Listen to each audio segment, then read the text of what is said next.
मसीह देता खुशी बड़े महिमा उसकी पैदा हुआ बना इंसान देखो भगा शैतान ला ला ला ला ला ला ला ला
सच्चा हृदय है प्रभु यीशु मसीह, और हम तेरे में है प्रभु यीशु मसीह। सच्चे प्रभु यीशु मसीह, तू हमें प्रभु यीशु मसीह कभी अकेला नहीं छोड़ता प्रभु यीशु मसीह। हम भटके हैं प्रभु यीशु मसीह, थे प्रभु यीशु मसीह, लेकिन तूने प्रभु यीशु मसीह हमारे पीछे आकर प्रभु यीशु मसीह हमें बचाया प्रभु यीशु मसीह। और सच में प्रभु यीशु मसीह हमें जीवन की मार्ग के बारे में दिखाया प्रभु यीशु मसीह। सच में प्रभु यीशु मसीह जिस तरह यहाँ बैठे प्रभु यीशु मसीह तेरी महिमा तेरी बड़ाई करते हैं प्रभु यीशु मसीह। तू महान है प्रभु यीशु मसीह, तू हमारा सहारा है प्रभु यीशु मसीह, तू हमारा गढ़ है प्रभु यीशु मसीह। तेरी महिमा प्रभु।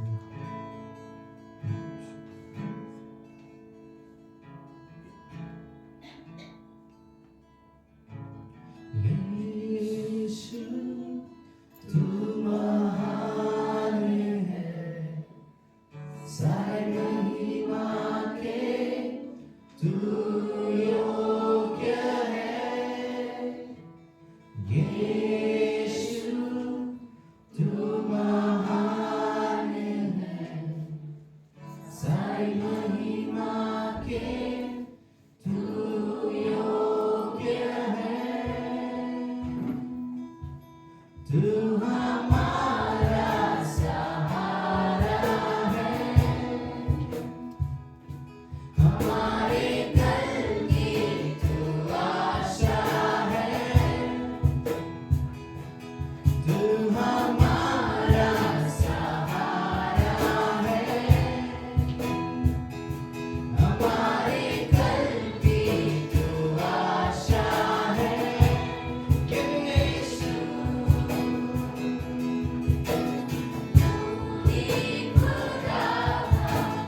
तू ही खुदा है, तू ही रहेगा सदा के लिए। तू ही मुक्तिदाता, तू ही पालनहारा, तेरे आगे यीशु सर झुकाते हैं। तेरे आगे यीशु सर झुकाते हैं। यीशु तू पवित्र है, सारी जन्नत में तेरी प्रशंसा है। यीशु तू पवित्र है, सारी जन्नत में तेरी प्रशंसा है। तू हमारा सहारा है, हमारे कल की तू आशा है। तू हमारा सहारा है, हमारे कल की तू आशा है। यीशु तू ही खुदा है, तू ही खुदा है, तू ही रहेगा सदा के लिए। तू ही मुक्तिदाता, तू ही पालनहारा, तेरे आगे यीशु सर झुकाते हैं। तेरे आगे यीशु सर झुकाते हैं। तुझ में ही है मेरी हर खुशी,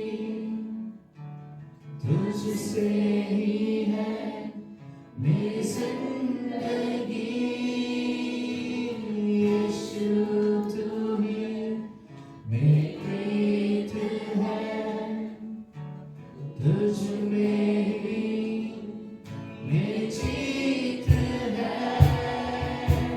तुझ में ही है मेरी हर खुशी, तुझसे ही है मेरी जिंदगी।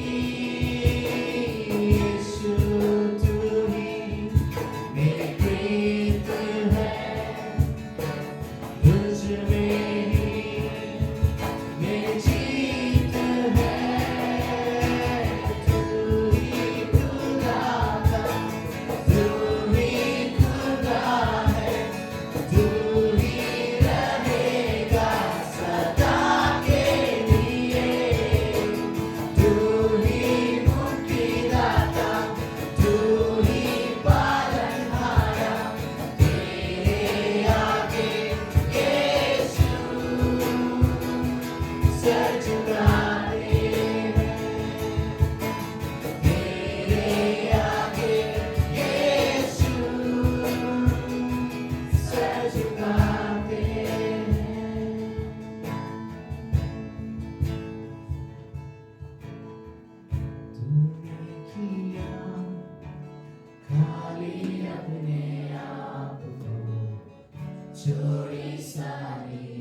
तूने किया खाली अपने आप को, छोड़ी सारी महिमा।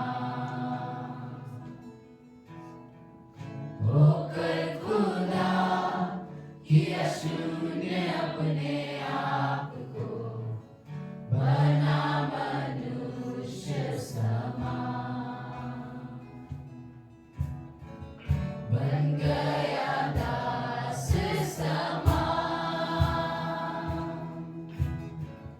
मृत्यु सही, हाँ मृत्यु क्रूस की, और हुआ सबसे महान।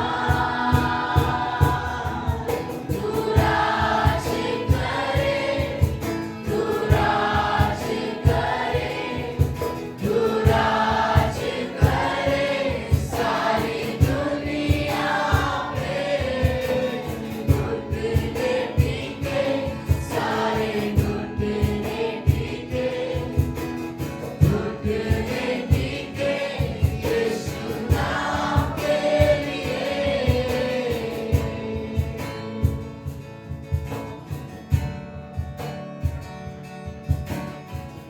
आसमानों में है स्थिर तेरा सिंहासन, पराक्रमी खुदा। महिमा से अब फैले तेरा शासन, कदमों पे सारा जहां। सजदे में हर इंसान, वक्त जो हुआ निर्दोष ने बना, तेरा है सारा अधिकार। तू राज करे, तू राज करे, तू राज करे सारी दुनिया पे। घुटने टीके, सारे घुटने टीके, घुटने टीके यीशु नाम के लिए। ओ यीशु राजा, तू ही है। कल आज और सर्वदा, यीशु तू ही है खुदा। कल आज और सर्वदा, यीशु तू ही है खुदा। तू राज करे, तू राज करे, तू राज करे सारी दुनिया पे। घुटने टीके, सारे घुटने टीके, घुटने टीके यीशु नाम के लिए। सच्चे परमेश्वर से, पवित्र परमेश्वर से, सच्चे परमेश्वर से, हम सब मिलकर परमेश्वर से अपने हाथों में उठाकर परमेश्वर से तेरी महिमा तेरी बड़ाई करते हैं परमेश्वर से। सच्चे परमेश्वर से, तू पवित्र परमेश्वर से, तू सजान और कोई नहीं परमेश्वर से। सच्चे परमेश्वर से, तू सर्वशक्तिमान है परमेश्वर से। सच्चे परमेश्वर से, धन्यवाद देते हैं परमेश्वर से, तेरे प्रेम के लिए परमेश्वर से। धन्यवाद की परमेश्वर से, तूने अपनी सारी महिमा को छोड़कर परमेश्वर से इस धरती पर आने का निर्णय लिया ताकि हम बच सके परमेश्वर से। सच्चे परमेश्वर से, तू प्रेम परमेश्वर परमेश्वर से, तूने अपने प्रेम को दिखाया परमेश्वर से। उस क्रूस पर परमेश्वर से तूने हम सभी के पापों को परमेश्वर से धो दिया परमेश्वर से। हमें नया जीवन दिया परमेश्वर से, हमें फिर से मिलाया परमेश्वर से। धन्यवाद परमेश्वर से, परमेश्वर से। तेरी महिमा तेरी बड़ाई करते हैं प्रभु यीशु मसीह। एक बार फिर हम प्रभु यीशु मसीह तेरे नाम की बड़ाई करते हैं। तूने किया खाली अपने आप को, छोड़ी सारी महिमा, होकर खुदा किया शून्य अपने आप को, बना मनुष्य समान, बन गया दास समान, मृत्यु सही, हाँ मृत्यु क्रूस की, और हुआ सबसे महान। तू राज करे, तू राज करे, तू राज करे सारी दुनिया पे, घुटने टिके सारे घुटने टिके, घुटने टिके यीशु नाम के लिए।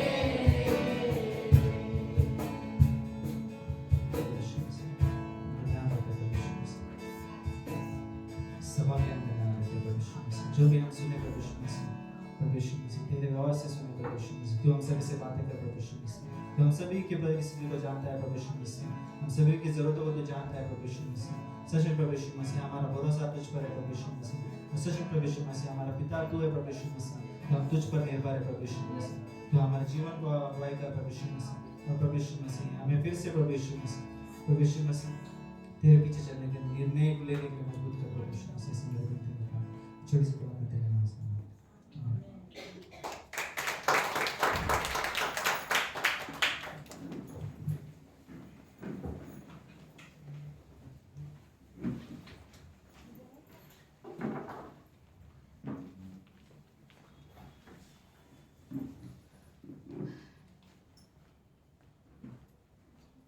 ओके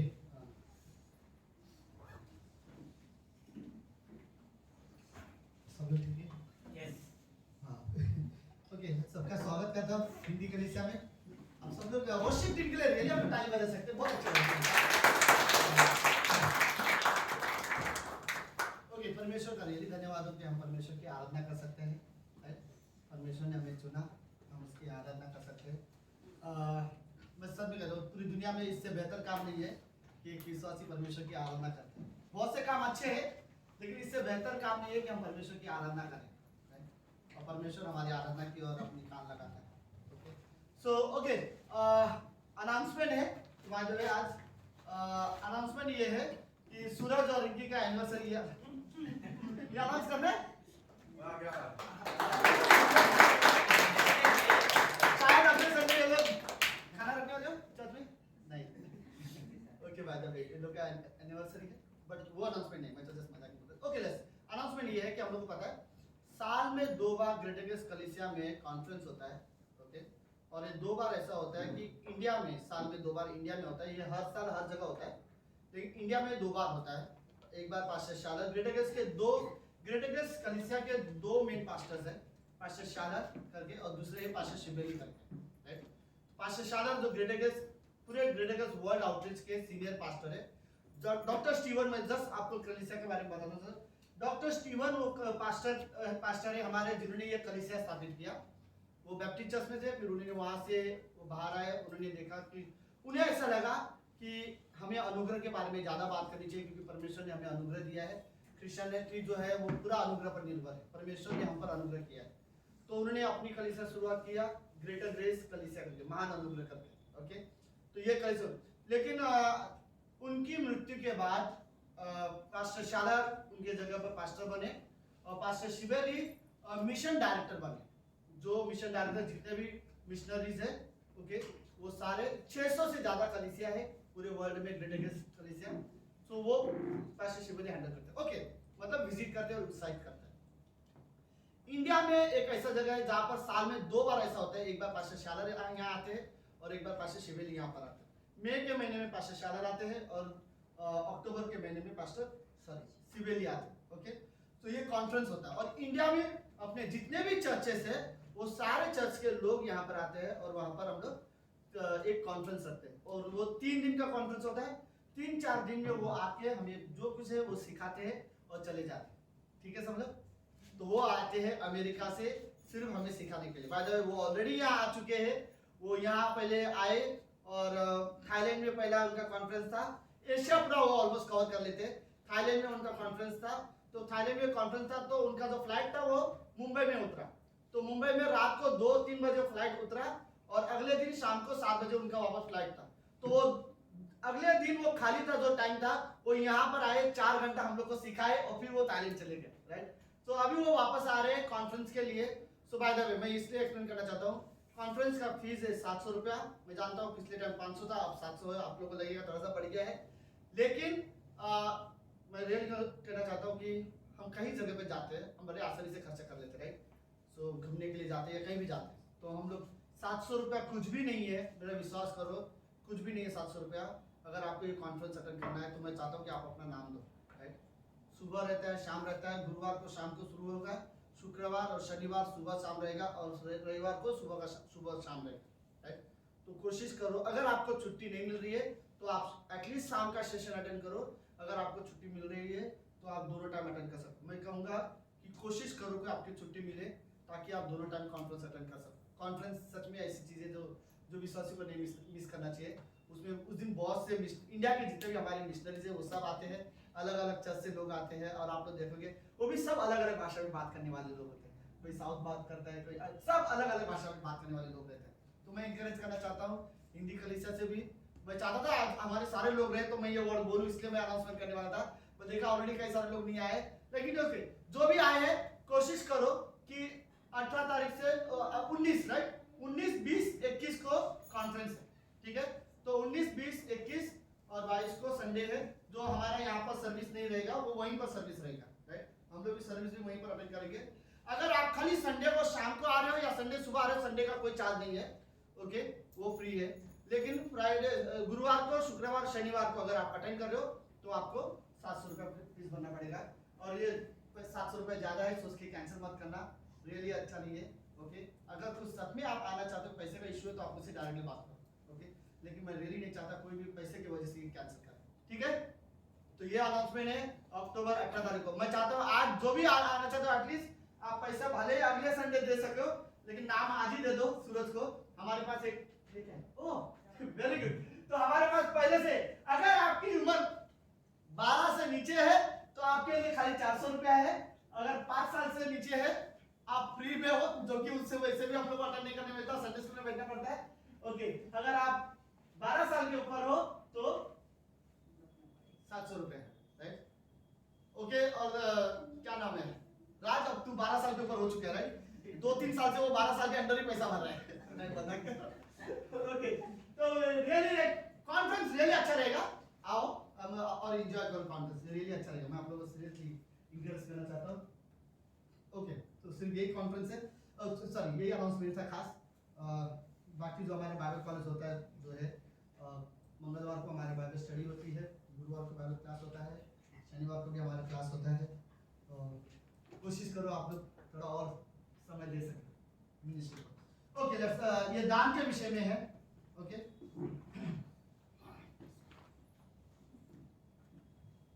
दूसरा कुरिन्थियों की किताब उसका 8वां अध्याय और उसकी 7वीं पंक्ति है। सो जैसे हर बात में अर्थात विश्वास में, वचन में, ज्ञान में और सब प्रकार के यत्न में उस प्रेम में जो हमसे रखते हो बढ़ते जाते हो, वैसे ही दान के काम में भी बढ़ते जाओ। मैं आज्ञा के रीति पर नहीं परंतु औरों को उत्साह से तुम्हारे प्रेम की सच्चाई को परखने के लिए कहता हूँ। तुम अपने प्रभु यीशु मसीह के अनुग्रह को जानते हो कि वह धनी होकर भी तुम्हारे लिए कंगाल हो गया, ताकि उसके कंगाल हो जाने से तुम धनी हो जाए। पौलुस क्या एक्सप्लेन करना चाहता पता है? परमेश्वर को भेंट देने के बारे में बोलते हैं। तो पहले वर्ड बोलता है तुम लोग विश्वास में बढ़ते हो, वचन में बढ़ते हो, ज्ञान में बढ़ते हो, प्रेम में बढ़ते हो। चारों चीज़ें बढ़ना जरूरी है। अगर विश्वास में, प्रेम में बढ़ते हो, वचन में बढ़ते हो, ज्ञान में बढ़ते हो, तो दान के विषय में भी बढ़ो। राइट, कि अगर आप प्रेम करते हो, जैसे बाइबल हमें सिखाती है प्रेम करने के लिए, बाइबल हमें सिखाती है विश्वास करने के लिए, वचन में बढ़ने के लिए, ज्ञान में बढ़ने के लिए सिखाती है, वैसे ही यही बाइबल हमें ये भी सिखाती है कि तुम दान के विषय में भी बोलो। विश्वासी को रियली जरूरत है कि लेट्स परमेश्वर पर भरोसा दिखाए, राइट, कि हम अपना बोलते हैं जो परमेश्वर ने हमें ये आज्ञा दी है कि अपने सैलरी का 10वां हिस्सा परमेश्वर को देना, हम परमेश्वर को दे सकते हैं और परमेश्वर को देकर, और यीशु मसीह यहाँ पर ये चीज ये समझाना चाहता है कि भेंट देने के बाद प्रभु यीशु मसीह बोल रहे हैं परमेश्वर, जो प्रभु यीशु मसीह था वो परमेश्वर था और वो धनी था, लेकिन हमारे लिए कंगाल बन गया ताकि हम धनी बन सके, राइट। और वो परमेश्वर जो हमारे लिए कंगाल बना और इस धरती पर आया, राइट, और इस धरती पर पैदल कई जगह पे गया, घुमा फिरा और हमारे लिए मारा गया, हमारे लिए अपमान सहा, ओके। और बाइबल हमें ये अधिकार बोलते हैं ना, अधिकार बोलो या फिर हमें ये मौका दे रहा है कि हम परमेश्वर को कुछ दे, राइट। तो मैं रियली इंकरेज करना चाहता हूँ कि हर एक व्यक्ति को कि लेट्स परमेश्वर को भरोसा करते हैं, ओके, और उसे जो भेंट है हम उसे देते हैं, ओके। 11वीं पंक्ति में लिखा है इसलिए अब यह काम पूरा करो कि जैसा इच्छा रखने तुम तैयार थे वैसा ही अपनी अपनी पूंजी के अनुसार पूरा भी करो, क्योंकि यदि मन की तैयारी है तो दान उसके अनुसार भी ग्रहण होता है, और जो उसके पास न की उसके अनुसार जो उसके पास नहीं है। मतलब दान इससे ग्रहण नहीं होगा कि कौन ज्यादा दे रहा है कौन कितना दे रहा है, उससे रियली ग्रहण होता है अगर आपका मन है परमेश्वर को देना और आप देना चाहते हो, बस परमेश्वर वो ग्रहण कर लेता है, राइट। सो कहने का मतलब सिंपल है, लेट्स अपने मन को तैयार करते हैं और जो भी हो हम परमेश्वर को देते हैं, ओके, आमेन। ओके, लेट्स प्रार्थना करते हैं। प्रभु यीशु हम धन्यवाद देते हैं आज के दिन के लिए और एक सुंदर समय के लिए। प्रभु हो सकता है हम कई एरिया में हम आपकी आज्ञा का पालन करते हैं, लेकिन इस एरिया में भी हमें आज्ञा मानना सिखाओ प्रभु, हमें आप पर निर्भर होना सिखाओ प्रभु। आप रियली पवित्र पिता हो। धन्यवाद आज की शाम के लिए पिता परमेश्वर, धन्यवाद देते हैं। ये प्रार्थना यीशु मसीह के नाम से करते हैं, आमीन।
गुड इवनिंग, जय मसीह की।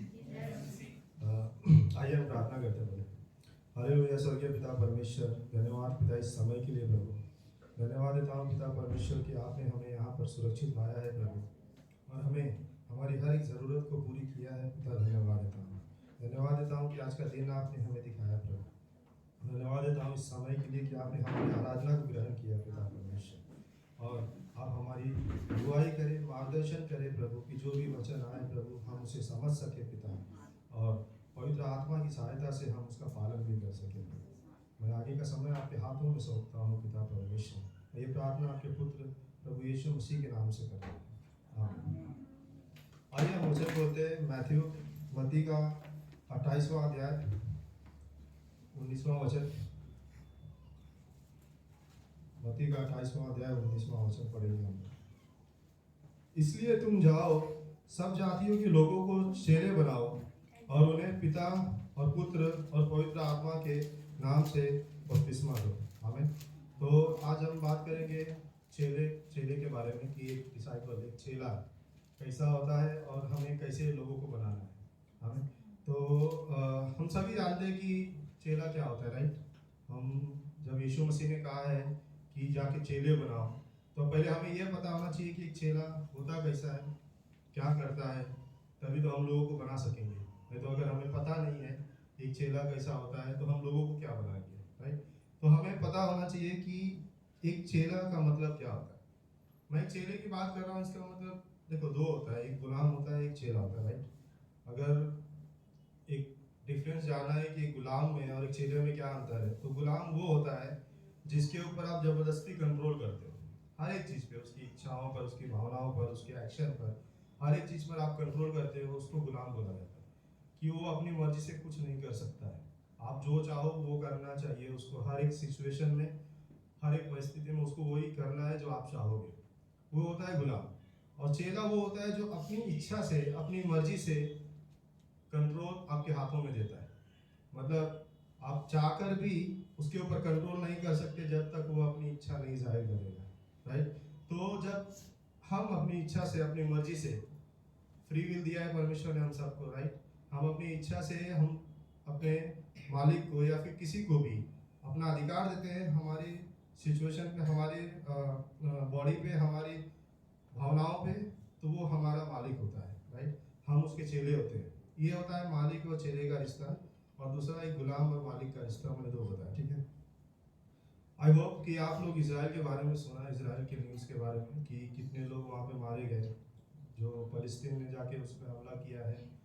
तो हमें इजराइल के लिए प्रार्थना करना चाहिए, राइट, क्योंकि इजराइल परमेश्वर का प्रिय देश है, और परमेश्वर वहीं पे आने वाला है पहले, तो उसका प्रिय देश मतलब हमारा प्रिय देश, राइट। तो हमें डेली प्रार्थना करना है, क्योंकि इजराइल की वजह से परमेश्वर ने हमें चुना है।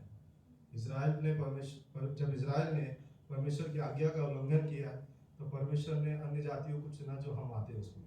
तो हमें इजराइल के लिए प्रार्थना करना चाहिए। दो कारण है प्रार्थना करने का, कि परमेश्वर ने आशीष दिया है, क्योंकि वचन संहिता आप लोग पढ़ोगे, स्पेशल आशीष है कि अगर आप इजराइल के लिए, यरूशलेम के लिए प्रार्थना करते हो तो परमेश्वर आपको आशीष देता है।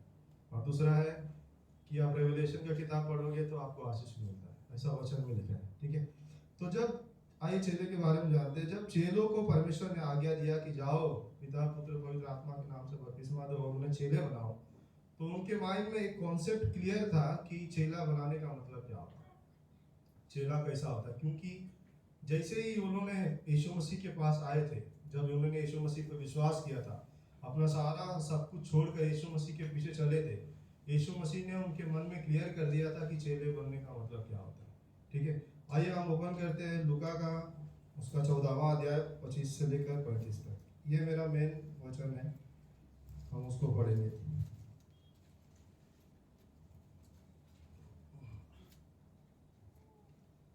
जब बड़ी भीड़ उसके साथ जा रही थी, तो उसने पीछे मुड़कर उनसे कहा, यदि कोई मेरे पास आए और अपने पिता और माता और अपने बच्चों और भाइयों और बहनों वरन अपने प्राणों को भी अप्रिय न जाने, तो मेरा चेला नहीं हो सकता। और जो कोई अपना क्रूस न उठाए और मेरे पीछे न आए, वो अभी मेरा चेला नहीं हो सकता।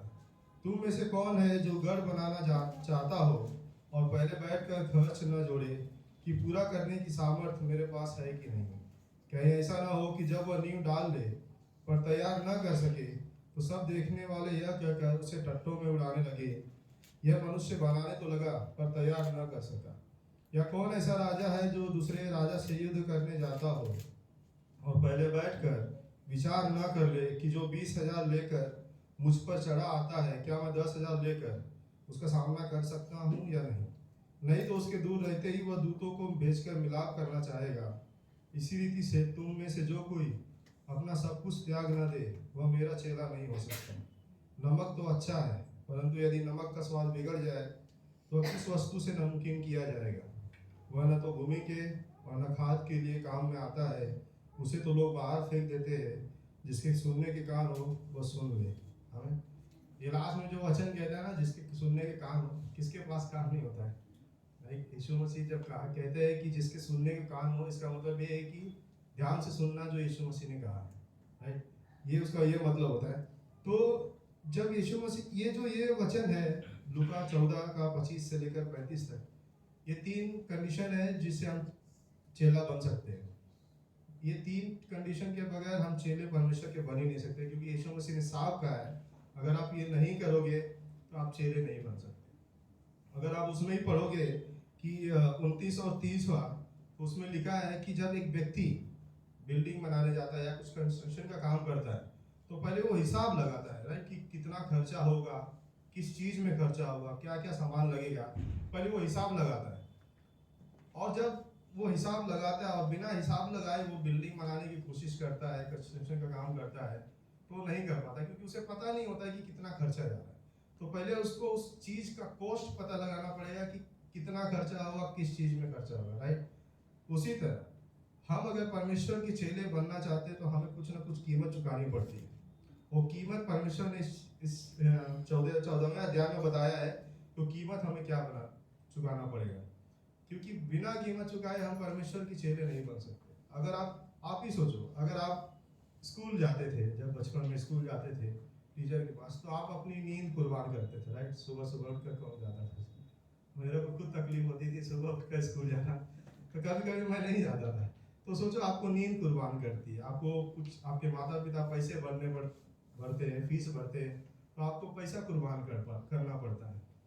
बहुत सारी चीज़ें कीमत चुकानी पड़ती है आपको, तब जाके आपको कुछ शिक्षा मिलती है और आप जाके आगे बढ़ते हो और आगे आपका फ्यूचर सेटल हो जाता है, राइट। उसी तरह जब हम यीशु मसीह के पास आते हैं और यीशु मसीह का अगर हम चेला बनना चाहते हैं तो हमें कुछ ना कुछ कीमत चुकाना पड़ेगा, तो जाके हम परमेश्वर के चेले बन सकते हैं। और ये चीज़ हम जैसे ही यीशु मसीह पर विश्वास करते हैं और जैसे ही हमारा उद्धार होता है, सबसे पहला स्टेप हमारा यही होता है कि हम चेले बने।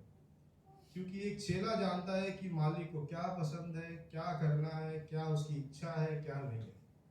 पता है, एक विश्वासी और एक चेले में बहुत बड़ा डिफरेंस होता है, राइट। जैसा उनका नाम हो वैसा वो लोग कार्य करते हैं। विश्वासी को विश्वासी बोला जाता है और वो सोचता है कि बस मेरा काम विश्वास करना है, हो गया काम, और वो जिंदगी भर विश्वास करता है। जब से उसने स्टार्टिंग से विश्वास किया, बीच में भी विश्वास किया, मरने तक विश्वास ही करता है और कुछ नहीं करता है। लेकिन एक चेला जब उसके ऊपर आता है, उसके जब पास आता है मालिक के पास, पहले तो विश्वास करता है कि मालिक कैसा है, उसके बाद उसके पास जाता है और जो मालिक बोलता है वो चेला करता है। स्टार्टिंग टू एंड उसका लाइफ ही उस मालिक के लिए होती है, चाहे वो जीवित रहे चाहे वो मरे, वो परमेश्वर की वो मालिक के लिए ही जीता है। जैसे पॉल का एग्जांपल लेते हैं, पॉल ने भी वैसे ही किया। लिखा है उसका वचन कि उसके लिए जीना भी मसीह था और मरना भी मसीह था, राइट। तो ये 3 कंडीशन है यहाँ पर परमेश्वर के लिए। अगर आप परमेश्वर के चेले बनने चाहते हो तो 3 कंडीशन है कि हमें वो कंडीशन फॉलो करना पड़ेगा, तो जाके हम परमेश्वर के चेले बन सकते हैं। वो 3 कीमत है जो चुकानी पड़ेगी, तब जाके हम परमेश्वर के चेले बन सकते हैं, ऐसा वचन कहता है। तो पहला कंडीशन ये है कि अपने रिश्तेदार, अपने परिवार, अपने लोगों को अप्रिय जानना। थोड़ा सा कॉन्ट्राडिक्शन है, बट समझना है हमें कि क्या मतलब होता है इसका। क्या लिखा है पहला कंडीशन कि जो यदि कोई मेरे पास आए और अपने पिता और अपनी माता और अपनी पत्नी, अपने बच्चों, अपने भाइयों और अपनी बहनों वरन अपने प्राण को भी अप्रिय न जाने तो वो मेरा चेला नहीं हो सकता। पहला कंडीशन ये है कि हमें अपने रिलेटिव्स जो होते हैं उनको अप्रिय जानना है। कहीं पे यीशु मसीह कहता है कि अगर आप नफरत करेंगे तो आप हत्यारे हो। जॉन 3:15 कहता है कि अगर आप अपने भाई से बैर करते हो तो आप हत्यारे हो। और यहाँ पर कहता है कि आप अप्रिय जानना है। तो दोनों में क्या डिफरेंस है? दोनों तो ऐसा लग रहा है दोनों एक दूसरे के खिलाफ जा रहे हैं वचन। कि एक जगह लिखा है कि बैर करना है, एक जगह लिखा है कि नहीं करना है। तो ये चीज यहाँ पर हमें समझना है कि पहली बात तो ये हमारा जो स्नेह है, मतलब लगाव हमारे रिश्तेदारों के प्रति, हमारे माँ बाप के प्रति, हमारे दोस्तों के प्रति, ये उसकी बात कर रहा है। जब हम लोगों के प्रति लगाव, हमारा अटैचमेंट बोलते हैं ना, अटैचमेंट अगर हो जाता है खास, तो हम परमेश्वर को भी कभी कभी भूल जाते हैं।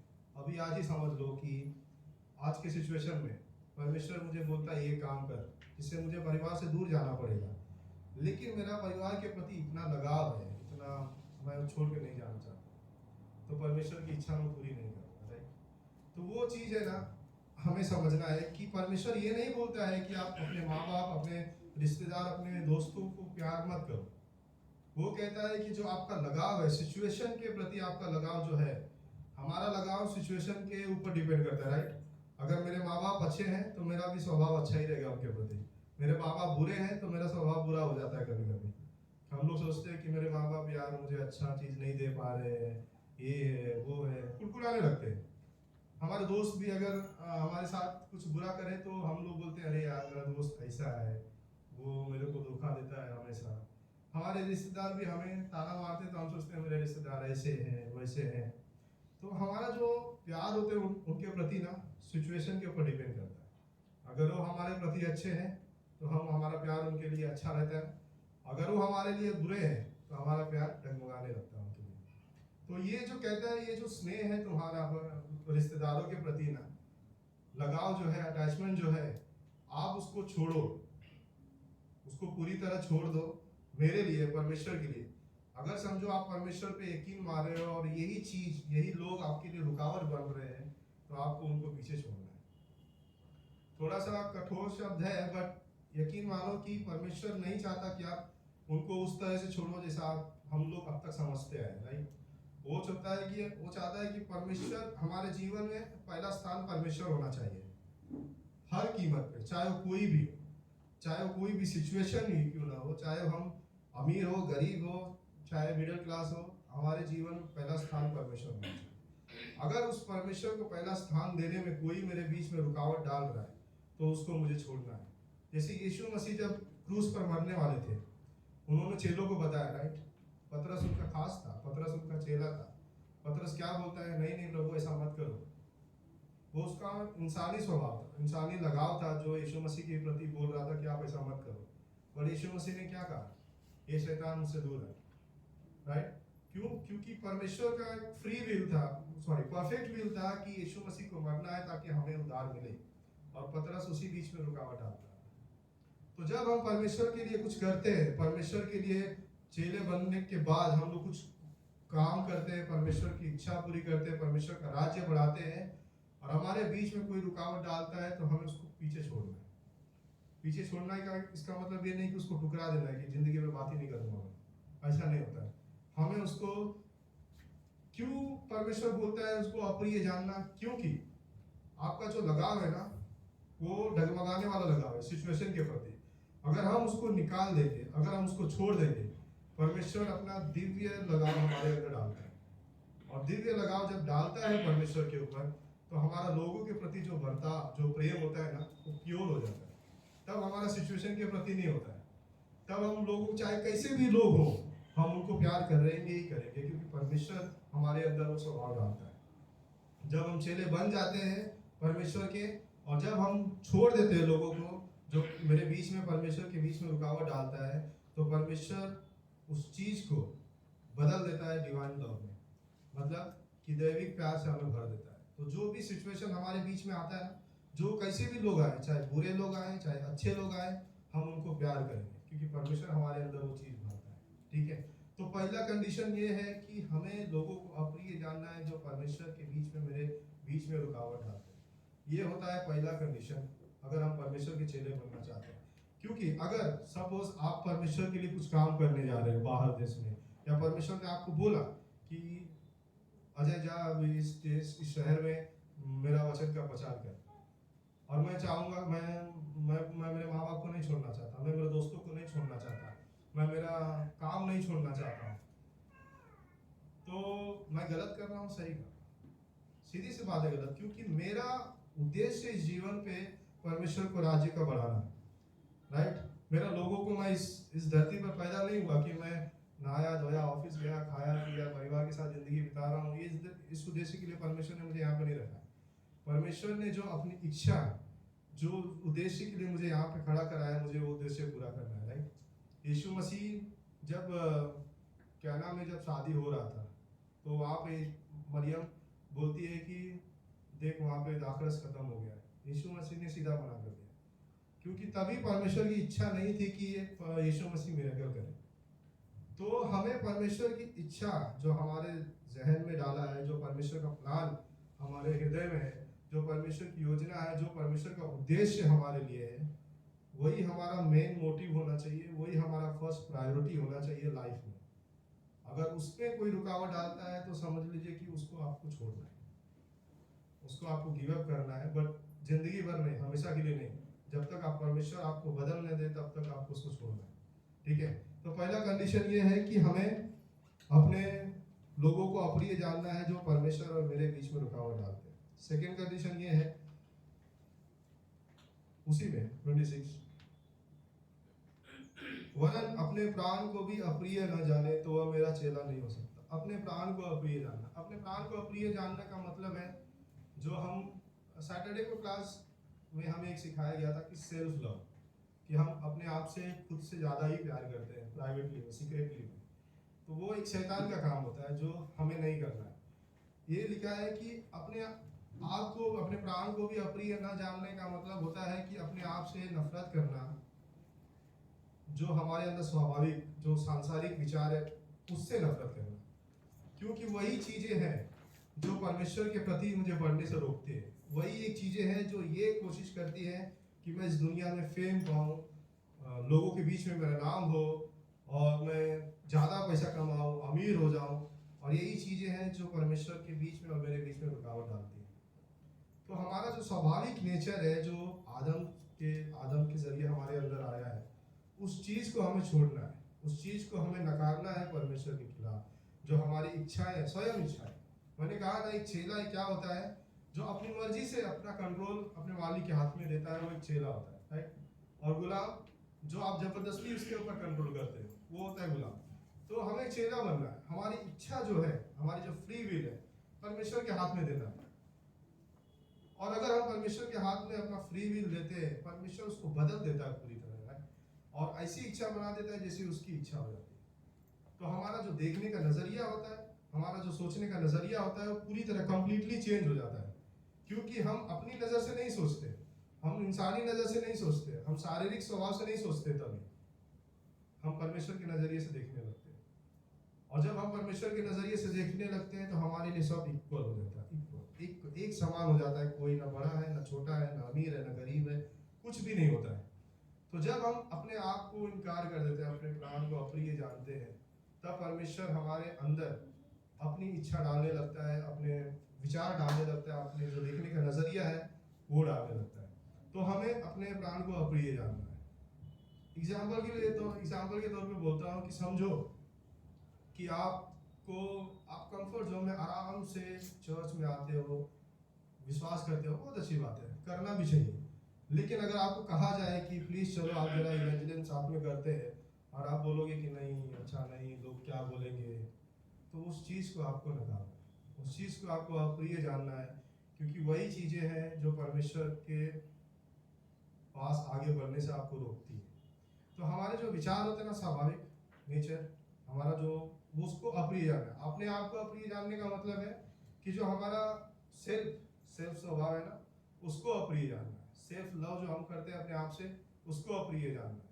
क्योंकि अगर जब तक वो नहीं करेंगे ना, तब तक हम परमेश्वर को अपने आप को बलिदान नहीं करेंगे। जब हम अपने आप को बलिदान जब हम करते हैं, तो पहली बात तो हम उस चीज़ को नफरत करना चाहिए। नहीं तो अगर हम किसी चीज़ से प्यार करेंगे ना तो किसी कोई भी बलिदान नहीं करेगा। समझो मुझे समझो ये बहुत बड़ी कीमती चीज़ है तो नहीं, लेकिन कीमती चीज़ है समझ लो, और मुझे इससे बेहद प्यार है, और मुझे कोई बोले कि ये मुझे दे, मैं नहीं दूंगा। क्यों दूँ? उससे मैं दूर नहीं हो सकता, क्योंकि वो मेरे लिए बहुत खास है, राइट। उसी तरह अगर परमेश्वर मुझसे मैं मांगे कि अजय अपने आप को मुझे दे, और मैं अपने आप से इतना प्यार करता हूँ, मैं नहीं दूंगा परमेश्वर को। या फिर मैं लोगों से इतना प्यार करता हूँ, मैं नहीं दूंगा, मैं छोड़ूंगा ही नहीं उन लोगों को, नहीं छोड़ूंगा परमेश्वर, आप जो करना कर लो। तो वो चीज़ है ना हमारे परमेश्वर के और हमारे बीच में नहीं आनी चाहिए। हम अपने आप से उतना प्यार नहीं कर सकते जितना प्यार परमेश्वर हमसे करता है, और अगर हम अपनी लाइफ को उतना बेहतर भी नहीं बना सकते जितना बेहतर परमेश्वर हमारी लाइफ को बना सकता है। आपको पता है अब्राहम की हम बात करते हैं हमेशा, अब्राहम के लिए उसका सब कुछ था इसहाक, और कुछ नहीं। उसके पास दौलत बेशुमार था, बहुत उसके पास दौलत था, लेकिन उसके लिए फिर भी सब कुछ था आइजाक। जब परमेश्वर ने उससे कहा कि मेरे लिए आइजाक को बलिदान कर दे, वो तुरंत तैयार हो गया, जरा भी सोचा नहीं कि ये मैं इससे ज़्यादा प्यार करता हूँ। क्यों? क्योंकि उसके लिए सब कुछ परमेश्वर था। उसके लिए न वो था, न उसकी बीवी थी, न उसका बच्चा था, न उसका दौलत था, शोहरत था, कुछ भी नहीं था। उसके लिए सब कुछ परमेश्वर था। तो हमारे लिए भी सेम होना चाहिए। जो परमेश्वर जो अब्राहम में चाहता है, वही परमेश्वर हमें भी चाहता है देखना कि हम परमेश्वर के प्रति हमारा एटीट्यूड कैसा है। ठीक है, तो चेले बनने का पहला कंडीशन यह है कि हमें जो लोग हैं हमारे आजू बाजू हमारे साइड में, उनको हमें छोड़ना है अगर परमेश्वर के बीच में रुकावट डालते हैं। दूसरा है कि हम खुद भी कभी कभी रुकावट डालते हैं, राइट, परमेश्वर के राज्य के बीच में। अरे यार आज जाने का मन ही नहीं कर रहा है, आज काम करने का मन ही नहीं कर रहा है परमेश्वर के लिए, कल चला जाऊंगा, कल आते आते मर भी जाते, कल आता ही नहीं। तो हम खुद कभी कभी रुकावट बन जाते हैं, हम आलसीपन में हो जाते हैं कि नहीं मैं नहीं जाऊंगा चर्च में, आज नहीं आया तो क्या होगा, अगले संडे को जाऊंगा। पता चला मंडे को, खुदा न खास्ता, मंडे को कब कुछ हो गया तो फिर क्या, अगले संडे का क्या है। तो वो चीज़ है। तो हमें ना हम कभी कभी खुद रुकावट बन जाते हैं अपने आप को, अपने मतलब परमेश्वर के राज्य के लिए। ठीक है, तो वो नहीं होना चाहिए। एक चेला कभी भी ये कोशिश नहीं करेगा कि उसका कोई भी चीज अपने मालिक की चीज में रुकावट मारे। यूसुफ, पता है यूसुफ बाइबल का यूसुफ, उसका पुराने नियम में एक है, बाइबल में एक बंदा है यूसुफ करके, मैं ऐसे देख रहे थे मुझे लगा फर्स्ट टाइम।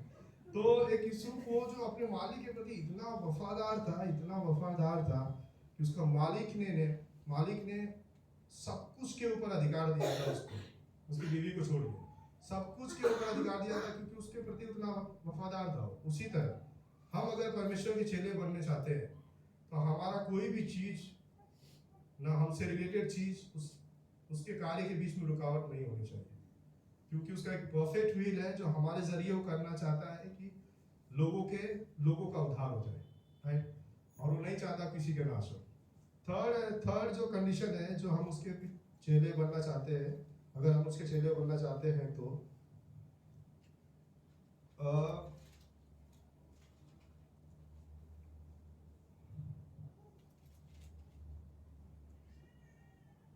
33, इसी रीति से तुम में से जो कोई अपना सब कुछ त्याग न दे वह मेरा चेला नहीं हो सकता। सब कुछ त्याग न दे, यहाँ पे परमेश्वर कहता है कि तुम में से इसी रीति से तुम में से जो कोई अपना सब कुछ त्याग न दे। सब कुछ में हमारा सब कुछ आ गया, हमारे माँ बाप, हमारे रिश्तेदार, हमारे भाई, हमारे दोस्त, हमारे बहन, हमारे पैसा, हमारा ऑफिस, हमारा सब कुछ। अगर इसमें से कोई भी चीज अगर परमेश्वर के राज्य की रुकावट बनती है तो मैं उसको हमें त्यागना है।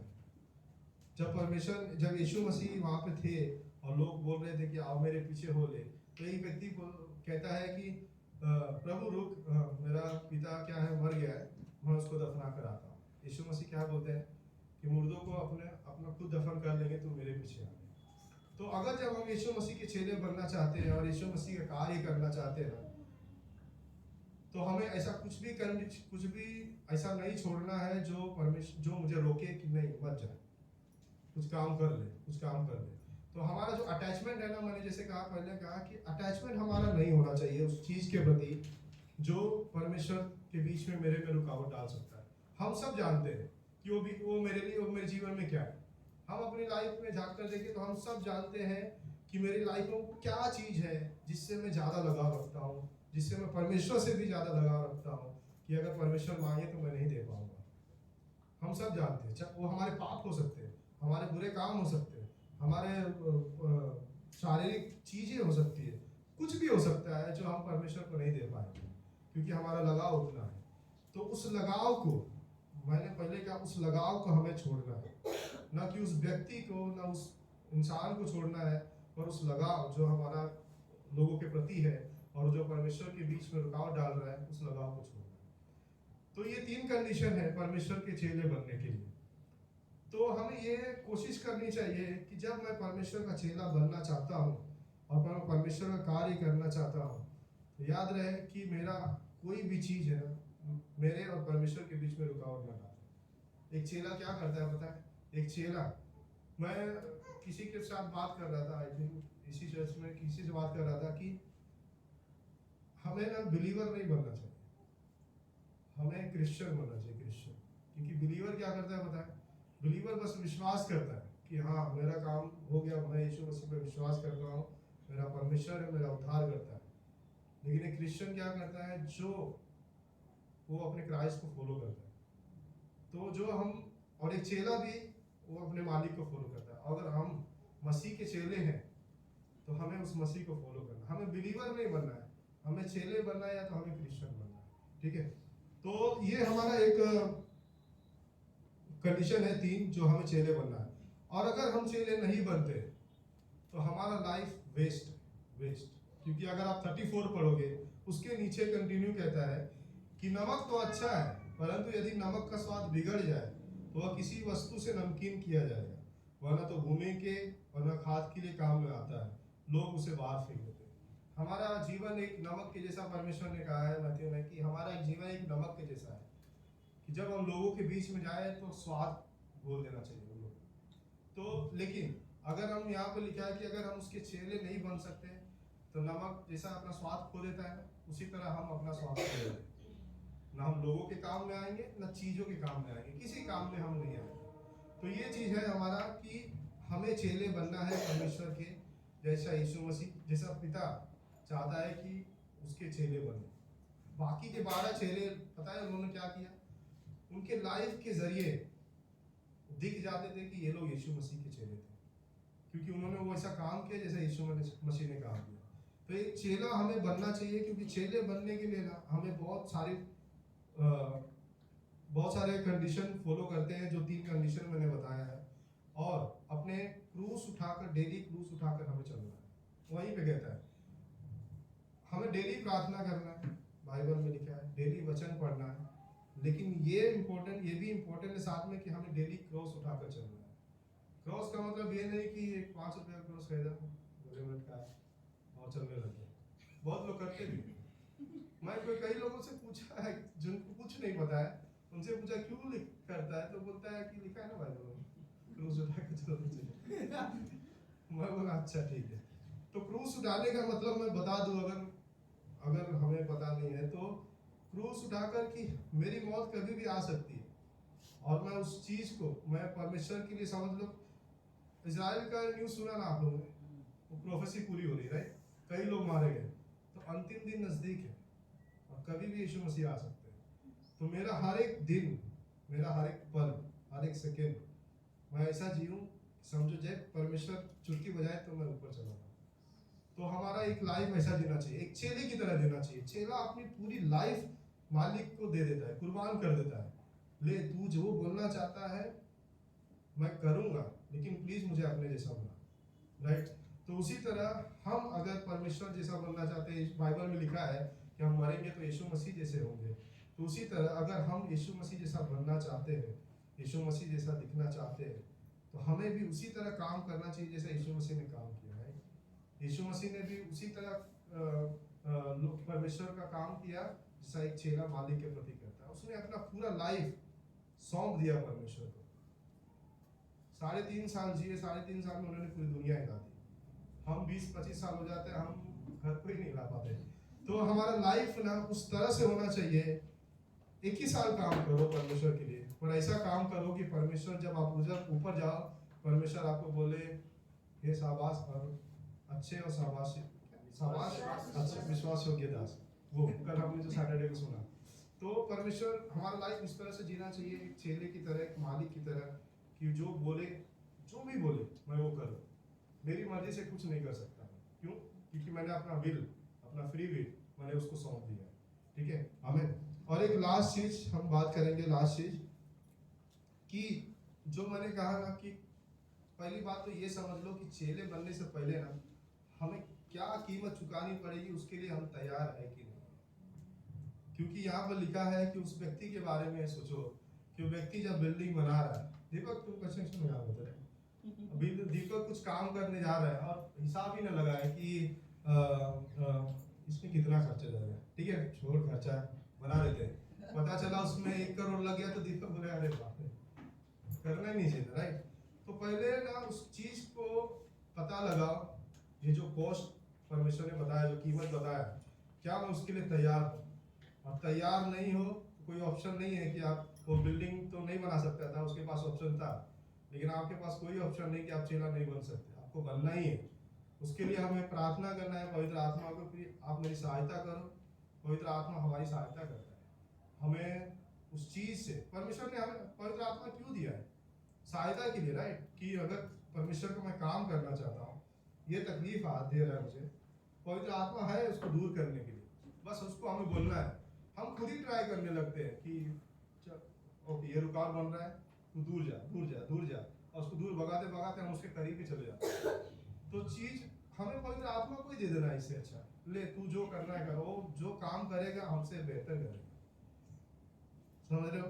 तो हमें पवित्र आत्मा इसीलिए दिया। तो हमें पहले ये पता, हम चेले बनने की घाई में इतना घाई रहते हैं ना कि हम कूद पड़ते हैं, बस मैं चेला बनने के लिए तैयार हूँ, चलो कुछ भी। और जब परमेश्वर एक चीज बोलता है तो हमें पीछे हटने लगता है, अरे यार ये तो मेरे से हो ही नहीं पाएगा। तो हमें उस चीज के लिए तैयार होना है, मुझे उस चीज के लिए प्रार्थना करना है कि प्रभु मुझे आपका चेला बनना है, मुझे ये प्रॉब्लम आ रहा है, बस मुझे इस प्रॉब्लम से आप, मेरे प्रॉब्लम को आप दूर करो। तो परमेश्वर जरूर सहायता करेगा हमें। तो हमें परमेश्वर का ये 3 कंडीशन दिया है, हमें 3 कंडीशन परमेश्वर के सामने रखना है कि प्रभु मैं आपका चेला बनना चाहता हूँ, और आपने ये कंडीशन बताया है, मैं उसके लिए तैयार हूँ या तैयार नहीं हूँ। आपको प्रार्थना करना है, परमेश्वर आपकी सहायता करेगा। आमीन।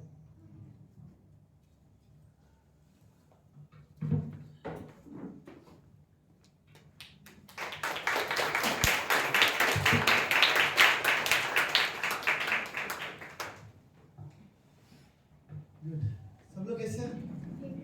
ओके, आप सब लोग खड़े होने की जरूरत नहीं है। ओके, मुझे लगा कुछ शायद खड़ा हो जाए, नहीं। ओके, सो एक्चुअली आज मेन मैसेज उसका ही था, अजय का ही था। सो चेले के बारे में बात किया था। मैं ऑलमोस्ट सेम पंक्ति था अजय जिसमें मैं शेयर करना चाहता था, लेकिन मेरा मत्ती के 10वें अध्याय से था। तो सेम पंक्ति, क्रूस उठाओ मेरे पीछे हो, लेकिन वो चेले बनने के बारे में बात करता है, और मैं बात करना चाहता हूँ कि यीशु मसीह के पीछे बना, राइट। सो बट मैसेज सब में बहुत अच्छा था, परमेश्वर के पीछे चलना, चेला बनना, राइट। और लास्ट लाइन भी अच्छा था, चेले बनने के लिए कीमत चुकानी पड़ती है, राइट। और हर एक को कीमत चुकानी पड़ेगी चेले बनने के लिए, तो इसमें कुछ ना कुछ कीमत हम रियली चुकाना पड़ता है जब हम यीशु मसीह के पीछे चलने की कोशिश करते हैं। ओके, मेरे पास 5-6 मिनट है, बट मैं 5-6 मिनट में कुछ चीज़ें आप लोगों के साथ बताना चाहता हूँ, मेरे काफ़ी है 5-6 मिनट। मत्ती का 10वां अध्याय उसकी 38वीं पंक्ति, और जो अपना क्रूस लेकर मेरे पीछे न चले वह मेरे योग्य नहीं।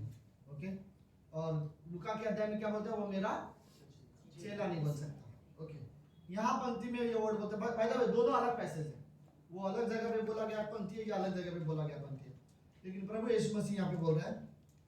ओके, यहाँ की 38वीं पंक्ति, जो अपना क्रूस लेकर मेरे पीछे न चले वो मेरे योग्य नहीं है। जो अपने प्राण को बचाना चाहे वो उसे खोएगा, जो अपने प्राण के कारण जो मेरे कारण अपना प्राण खोता है वो उसे पाएगा। 40वीं पंक्ति, जो तुम्हें ग्रहण करता है वो मुझे ग्रहण करता है, जो मुझे ग्रहण करता है वो मेरे भेजने वाले को ग्रहण करता है। ओके, सो यीशु मसीह ने यहाँ पर चीजों को बढ़ाया था। कोई अगर मेरे पीछे आना चाहता है, अपना क्रूस नहीं उठाए और मेरे पीछे ना आए, वो मेरे योग्य भी नहीं है, राइट। सो हमारे लिए ये जरूरत है कि यीशु मसीह के पीछे जाना, right. So I think really जरूरत है। चेला भी यही करता है, राइट, प्रभु यीशु मसीह के पीछे जाना, राइट। और हम सभी को पता होना चाहिए क्या मैं रियली यीशु मसीह के पीछे चल रहा हूँ। देखो एक बात मैं रियली बोलना चाहता हूँ, सब सुन रहे हो? अगर आप यीशु मसीह के पीछे नहीं जा रहे हो तो ठीक है, लेकिन ये तो श्योर है आप किसी ना किसी चीज के पीछे तो जा ही रहे हो, राइट। किसी ना किसी के तो पीछे जरूर जा रहे हो, कोई ना कोई। संसार के पीछे जा रहे हो, नौकरी के पीछे जा रहे हो, पैसे के पीछे जा रहे हो। इस संसार में कोई तो गोल होगा, राइट, कोई ना कोई सपने होंगे, किसी ना किसी के पीछे जाओगे और आप जा सकते हो, लेकिन मैं आपको बताऊं अंत में उसका कोई फायदा नहीं होगा, राइट। लेकिन जब यीशु मसीह के पीछे आप जाओगे एक फायदा जरूर होगा, राइट। आपको अंत में पता चलेगा कि आप रियली आशित हो। पता ना, मुझे फ्रेंड याद है, सानिध्य हमारा जो लड़का है, ओके, जब उसे मैदान में लेके जाते ना तो उसे, वो जब खेलता है, हम जब खेलते हैं उसके साथ फुटबॉल खेलना पड़ता है, तो हम लोग थक जाते हैं, लिटरली हम लोग थक जाते हैं और हमारी सांस खुल जाती है और हम लोग बोलते हैं हम थक गए चलो, फिर वो आने के लिए तैयार नहीं होता। लेकिन ये तो रोज का हमारा है। लेकिन एक दिन रियली ऐसा हुआ था कि सानिध्य ना मजाक में हम लोग बोलते हैं पकड़ा पकड़ी खेलते, वैसा पकड़ा पकड़ी खेलने के लिए मेरे साथ खेला था। तो मजाक में मेरे पीछे ही चिपक के ऊपर मुंडी देख ही रहता, जहां मैं जाता था वहां वो आता था। तो वो ऐसे मैं जहां जाऊं वो मेरे पीछे आता था। मुझे आइडिया आया, मैं ऐसे चलते घर चला गया और वो भी घर पे आ गया। तो मुझे वो वैसे घर वो आ नहीं रहा था और वो ऐसे मेरे मुंडी मेरे पीछे मुंडी ऐसे करके जहां मेरे कदम के पीछे भी दो होते ना, बच्चे लोग को आदत होता है, राइट, आपके कदम को स्टेप क्या बोलते हैं, हाँ, फॉलो करते, स्टेप को कदम फॉलो करते, वैसे वो कर रहा था। फिर मुझे एक दिमाग में शैतानी दिमाग चला, मैं बोले ऐसे घर नहीं आ रहा, मैं चलते जानबूझ के घर आ गया और वो भी मेरे साथ घर आ गया। बट ये एक चीज अच्छी है, राइट, अगर आप यीशु मसीह के पीछे जा रहे हो, एक चीज होगा कि जहां प्रभु यीशु मसीह है वहां आप आखिरी में चले जाओगे। जहां परमेश्वर चाहता है आप वहां रहोगे। सुनो, प्रभु यीशु मसीह के पीछे चलना है तो ऐसे चलो जैसे मूसा ने चला था, ताकि परमेश्वर आपको देख के बोले आप एक नम्र व्यक्ति हो, राइट। यीशु मसीह के पीछे चलना है तो अब्राहम की तरह यीशु मसीह के पीछे चलो, ताकि परमेश्वर बोले विश्वास के पीछे के जैसा, तुम्हारा विश्वास बहुत अच्छा है, राइट। यीशु मसीह के पीछे चलना है तो दाऊद की तरह यीशु मसीह के पीछे चलो। प्रभु यीशु मसीह आपको देख के बोले मेरे मन के अनुसार विश्वासी है, राइट। दाऊद को बोला मेरे मन के अनुसार आ जा, राइट। तो परमेश्वर आपको बोल सकते हैं आप यीशु मसीह के पीछे जाओ, परमेश्वर बोले मेरे मन के अनुसार ही व्यक्ति, राइट। यीशु मसीह के पीछे अगर चलना है तो अय्यूब की तरह यीशु मसीह के पीछे चलो। अय्यूब के समान परमेश्वर तुम्हें एक दिन बोलेगा इसके जैसा खरा विश्वास योग्य पूरे धरती पर दूसरा कोई नहीं है, राइट। आपको सिर्फ इतना जरूरत है कि आप प्रभु यीशु मसीह के साथ चलो और उसके पीछे चलो। परमेश्वर आपके बारे में बोलना पसंद करेगा, राइट। परमेश्वर को पसंद है आपके बारे में बात करना। मैं सच कह रहा हूँ, परमेश्वर को हमारे बारे में बात करना पसंद है, बट हमारे लिए ये सच में जरूरत है कि चल लस प्रभु यीशु मसीह के पीछे जाए, राइट। हाँ, लेकिन एक चीज जरूर है, राइट। कई बार मेरे अंदर कुछ कमियां हो सकती है, मेरे अंदर कुछ प्रॉब्लम हो सकता है और मैं चाहता हूँ कि मैं बदलूं। देखो मुझे कोई बदलने की जरूरत नहीं है, प्रभु यीशु मसीह जा रहा है, मैं उसके पीछे जाना चाहता हूँ, राइट। अगर मेरे अंदर बुराइयां है, सुनो, बुराइयां प्रभु यीशु मसीह को कभी फॉलो नहीं कर सकती, राइट। तो कहीं ना कहीं बुराइयां को अपने आप पीछे रहना पड़ेगा। अगर मैं प्रभु यीशु मसीह के पीछे जा रहा हूँ ना, तो मेरी जो बुरी आदतें हैं वो खुद मुझे छूट जाएगी, वो खुद अपने आप पीछे रह जाएंगे। वो क्योंकि मैं यीशु मसीह के पीछे जा रहा हूँ तो मेरी जो बुराइयां है वो यीशु मसीह को फॉलो नहीं कर सकता। यीशु मसीह और इस बुराई का रास्ता जो है वो एक नहीं है, राइट। तो हमें सिर्फ इतना करना है। कई बार हम क्रिश्चियन बड़े चिंता में होते हैं, मुझे बदलना है परमेश्वर के लिए। परमेश्वर आपसे बहुत प्रेम करता है। कभी भी ये मत सोचना आपके कुछ गलती कुछ पाप की वजह से परमेश्वर आपको माफ नहीं करेगा। अगर कोई ये प्रीच कर रहा हो तो ये गलत डॉक्ट्रिन है, ओके। सीरियसली ऐसे परमेश्वर ने खुद कहा है मन फिरा और मेरे पास आओ, राइट। आप कभी भी कोई भी गलती हो, हम इंसान से गलती होती है। मैं ये नहीं बोल रहा आप गलतियों में जीवन जियो, बट मैं ये कहना चाहता हूँ अगर गलती किया भी हो ना फिर भी परमेश्वर के पीछे आना मत छोड़ो, राइट।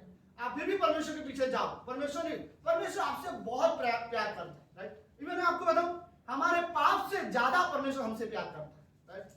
परमेश्वर का प्रेम इतना छोटा नहीं है कि पाप को देख के बोले आप प्रेम नहीं कर सकता। अगर ऐसा होता तो यीशु मसीह क्रूस पर कभी नहीं मरता। हमें सिर्फ इतना निर्णय लेने की जरूरत है कि हम जिस पर विश्वास करते हैं हम उसके पीछे चल रहे हैं, राइट। हमारे क्या अपने लाइफ में, राइट, यही एक अच्छा गोल बना दो, राइट। क्या क्या कर रहे हो अपने जीवन में, जिस पर विश्वास करता है उसके पीछे जा रहा, राइट। सच में हमारे लिए जरूरत है कि प्रभु यीशु मसीह के पीछे चले। चले नहीं, रियली एक अच्छा चीज था, वो आखिरी तक यीशु मसीह के साथ थे और यीशु मसीह के पीछे चले गए। और इतना ही नहीं, यीशु मसीह स्वर्ग चला गया, फिर भी चले यीशु मसीह के बताए हुए मार्ग पे चल रहे थे, राइट। तो हमें हमारे लिए भी जरूरत है कि हम यीशु मसीह के पीछे चले। और मैं रियली वर्ड बोलूंगा, जैसे वो बोल रहा था कि चेले बनने से आपको कोई नहीं रोक सकता, तो यीशु मसीह के पीछे जाने से भी आपको कोई नहीं रोक सकता, राइट। हमें हमें रियली निर्णय लेने की जरूरत है, हमें यीशु मसीह के पीछे जाना है, राइट। क्यों? क्योंकि वो मुझसे प्रेम करता है, वो सच्चा परमेश्वर है, उसने मेरे पापों के लिए अपनी जान दी है, मेरा पाप मुझे क्षमा किया है, वो एक पवित्र परमेश्वर है, उसने मुझे बनाया है, मुझे उसके पीछे जाना है, राइट। और मेरे लाइफ का अगर कोई मकसद है, कोई गोल है, तो वो यही है, मैं उसके पीछे जाना चाहता हूँ, राइट। हर विश्वासी के ये हृदय में एक डिजायर होनी चाहिए, मुझे यीशु मसीह के पीछे जाना है, राइट। हमारे अंदर ये एक इच्छा होनी चाहिए। अगर आप दिल से परमेश्वर से प्रेम करते हो, पूरे मन से, पूरे प्राण से परमेश्वर से प्रेम करते हो, आपके अंदर अपने आप ये इच्छा आ जाएगी कि आप उसके पीछे जाओ, राइट। और फिर हम एंजॉय करेंगे, ओके। हमें हमारे देखो, मैं सिर्फ कहना चाहता हूँ, क्रिश्चियन लाइफ कोई बोरिंग नहीं है, राइट। कईयों को लगता है क्रिश्चियन लाइफ भी बोरिंग होती है, क्रिश्चियन लाइफ कोई बोरिंग नहीं है। हाँ, हम पाप भी एंजॉय नहीं करते, लेकिन हम जब गीत भी गाते तो हम एंजॉय करते हैं, हम आराधना करते तो हम एंजॉय करते हैं, हमारी प्रार्थना में भी हमारी कई बार ऐसा होता है, पता नहीं आपके साथ ऐसा होता है नहीं, कई कुछ प्रेयर में अटेंड करता है ना, प्रेयर खत्म होने के बाद बहुत अच्छा लगता है, मन में ऐसा लगता है बहुत अच्छी जगह से हम लोग आया, और वो रियल और शांति वाली जगह है हमारे लिए, राइट। प्रेयर खत्म होने के बाद हम जब आपस में हाथ मिलाते तो हमें अच्छा लगता है, राइट। हमारे लिए कोई जरूरत नहीं कि हम गलत चीजें करें तो लाइफ में हम एंजॉय करते, नहीं, आराधना भी एंजॉय है, और यही चीजें संगति एंजॉयमेंट है हमारे लिए। मैं एंजॉय करता हूँ जब संगति करता हूँ, राइट। तो हमारे लिए जरूरत है कि हम निर्णय ले यीशु मसीह के पीछे चले, राइट। और यीशु मसीह के पीछे चलने वाला व्यक्ति, यह पॉसिबल नहीं है मेरे लिए कि मैं प्रभु के पीछे भी जाऊँ और संसार के पीछे भी जाऊँ, राइट। सिंपल है, या तो आप परमेश्वर के पीछे जा रहे हो या फिर आप संसार के पीछे जा रहे हो, लेकिन कोशिश करो कि आप परमेश्वर के पीछे जाओ, राइट। और ये आपका पर्सनल निर्णय होना चाहिए। परमेश्वर के पीछे जाने के लिए एकदम आसान तरीका है, कोई कठिन नहीं है, राइट।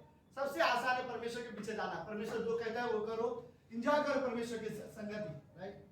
विश्वासी के अच्छा रहना चाहिए, पता नहीं, बट आप अकेले रहोगे, रात में कोई नहीं है, पर आप प्रार्थना कर रहे हो और ऐसा मानो कि आप परमेश्वर के साथ बात कर रहे हो और आप एंजॉय कर रहे हो, मानो परमेश्वर की उपस्थिति में। ये एंजॉयमेंट संसार नहीं माना सकता, राइट।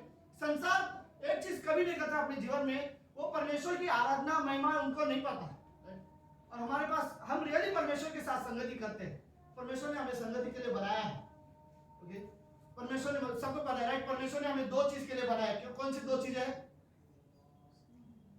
हाँ, परमेश्वर की महिमा के लिए, और दो चीज मैंने बोला, हाँ। देखो, महिमा मतलब आराधना वो एक ही होता है, ओके। फिर आप बोलोगे परमेश्वर की महिमा, परमेश्वर की आराधना, परमेश्वर की स्तुति, ये सब एक ही वर्ड होते हैं। आपको पता है, महिमा करने के लिए परमेश्वर के पास स्वर्गदूत भी थे, राइट।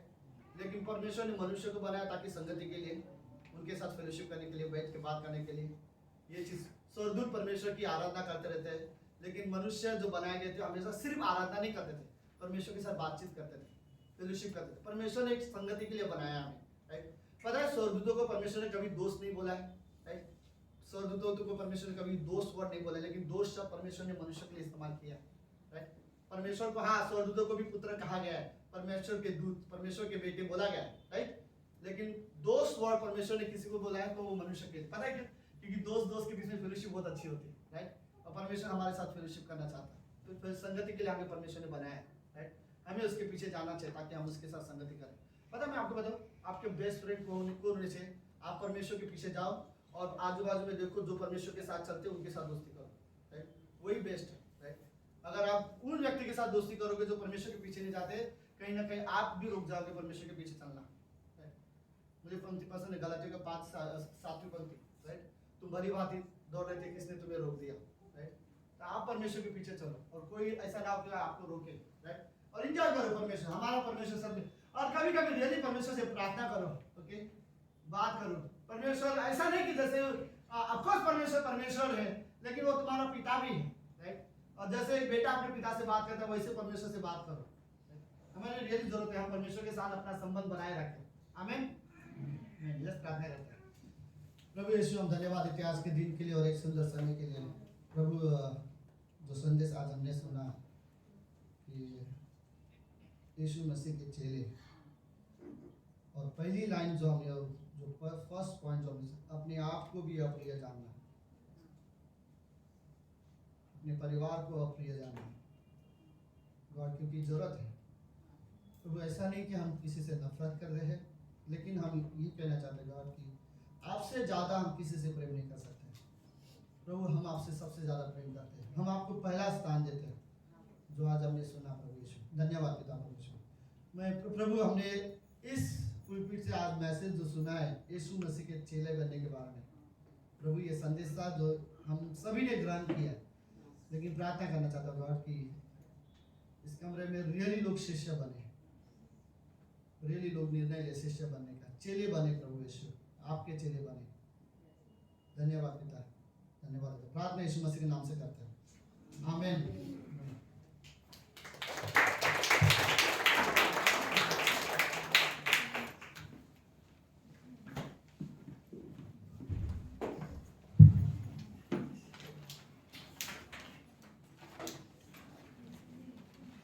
आया आपका स्थान पर खड़े होते।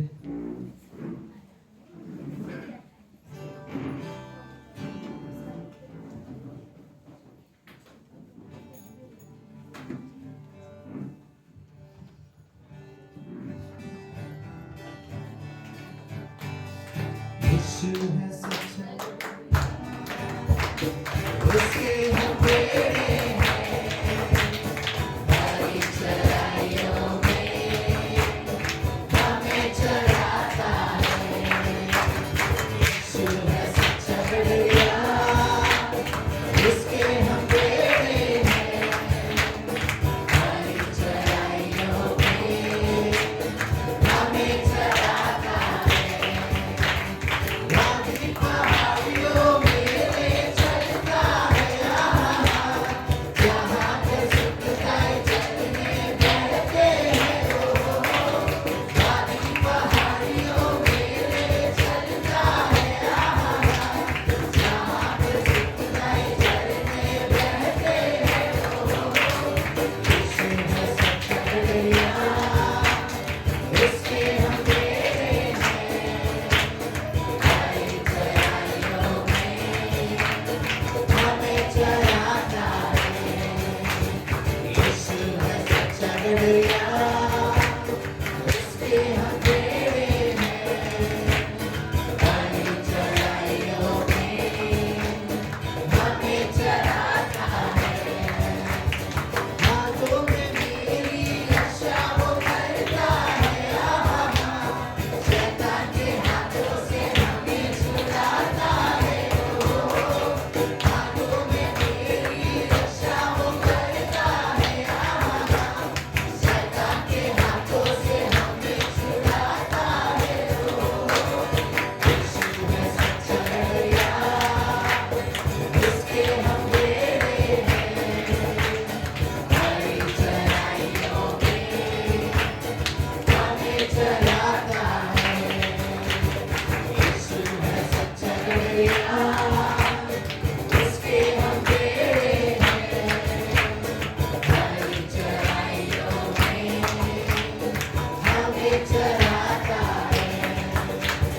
हमको किसी का अब तो डर नहीं है, क्योंकि यीशु जो मेरा साथी है वो। हमको किसी का अब तो डर नहीं है, क्योंकि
इसलिए आपका स्वागत है। हाँ, दादा हम स्वागत है। अभी उनके बाद